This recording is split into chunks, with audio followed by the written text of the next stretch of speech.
Yo, what is up, guys? This is Harcero. I'm back with another invasion commentary. You guys really wanted me to do more commentaries of what I do and how I play in invasions and why I do the things that I do. We have the first invasion here. I noticed that both of them are up there. I heard the Moonveil sheath, so I know he's gonna spam it. I see him in the corner to the right. I did not expect that to hit me, actually. But what I did there was I knew if I got up there, I would be safe due to my Bloodhound step. And the animation after you climb a ladder, or when you're like getting up into the roof, it gives you invincibility, like poise invincibility. Not quite damage, but poise. So they cannot stagger me and hit me downstairs or hit me off the ladder. Here you will see me swap to the Ruins Greatsword to get this guy, just to catch him off guard, which he worked. I caught him off guard. I did half his health. Now he has to play a little bit more passively. I tried to predict that there, but I didn't catch him. As you can see, he went back to heal. His Phantom came in, played aggressively. That was my opportunity to kill the Phantom. And now it was just killing the host. The host I noticed was panic rolling quite often, so I can just catch him very easily. As you can see there, you wanna unlock your crouch R1s more often than locking on, because you can catch, or you have more range on them, it seems like. Here I just catch him again, and I unlocked it and hit him, and that's how I won the first invasion. Here we have the second invasion, which I think showcases map knowledge and how much it matters in invasions. Here I go up the ladder because I think he's up there, but then I will notice something here that tells me exactly where he. I saw his health taking damage there, being ticked down. So I know that he's exactly there. I check my compass to make sure, and he's to the south, so I just go there. Here I'm casting Magic Fortification and the Regen spell, which I think are very good for invasions. Magic Fortification specifically to counter mages. There's a lot of mages. It doesn't do that much. It lowers the damage by maybe 20%, something like that. But anything you can get at this point, especially as an invader, is worth it, in my opinion. Here I swap to this greatsword because of its Ash of War. I think it's very good for this situation. Honestly, I got lucky there. I was just trying to zone them out or like bait them in to do something, but I just happened to catch him at the exact moment he was casting that, which killed him. Here I noticed the guy has a parrying tool, so I'm trying to not play too aggressively. Because he could parry me very easily and do a lot of damage to me.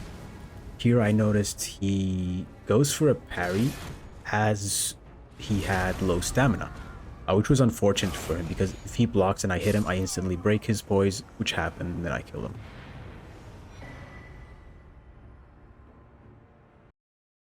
This invasion is actually quite interesting. I'm using this weapon for the first time because I think this weapon is actually super good.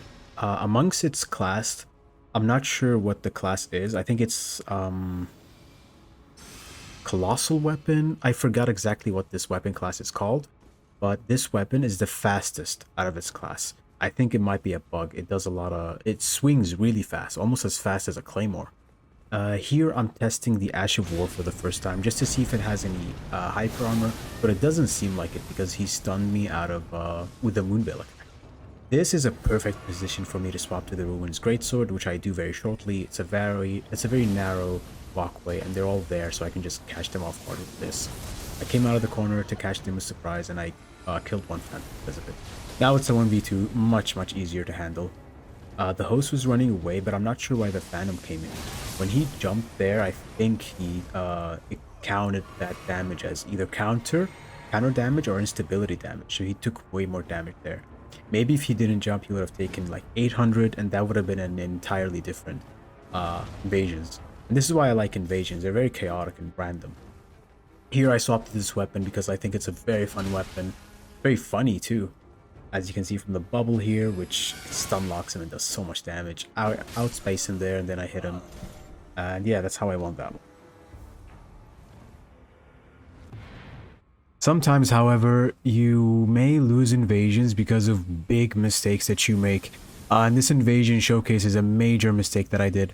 I thought the host was alone and I forgot to check those corners to see if there's phantoms hiding. And as you can see, they all came out and stunlocked me to death. That was honestly just a mistake, and I have to own up to it, and all the next invasions I should keep in mind to check those corners. Alright, and this is the final clip I have for you guys. It showcases passive gameplay, because sometimes you have to play super passive. That's why I swapped to the Stitcher with the Bloodhound Quickstep Ash of War. The host is using Vike Spear there, though that damage or that flame on the ground, if I stand on it, it builds up the Madness meter, which is super hard to deal with. The Phantom is using Moonveil, which is also hard to deal with. Here I swapped to the Ruins Greatsword to catch the Phantom off guard, which worked. Took off a lot of his health. I took off my Talisman there so that I can fast roll, or rather not fat roll with this setup.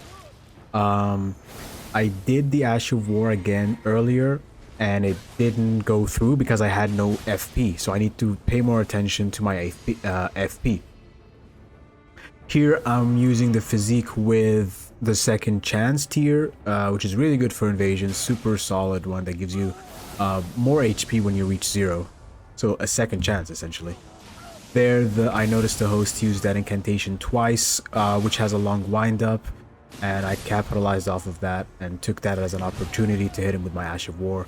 Phantom got too greedy, that's how I killed him, and here I'm just fighting the host. I still have to play super carefully because he has that Bloodhound Quickstep, which allows him to get hits in and then roll away very safely. That's why I swapped to this. To this Stitcher because I feel more comfortable using it against his setup. I noticed that the host panic rolls quite a lot, so you will see me catch him a lot with my Stitcher, as you can see there.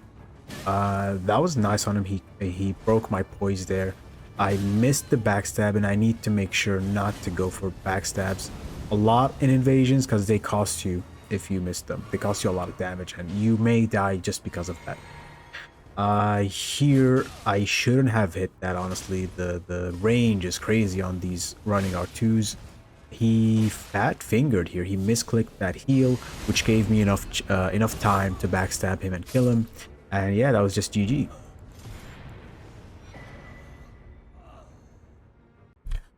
Alright, that was all I had for you guys today. I showcased a loss and some wins because you can learn from both of them. I just want to use this opportunity to thank you guys for all the crazy support that I've been seeing on my channel. It really means a lot to me. So thank you guys for watching and commenting. And do know that I read all the comments that you guys leave. So if you have any questions about my build, about what I use, what I do, anything about the PvP, just anything in general that you need that is related to Elden Ring, put it in the comments and I will respond to it.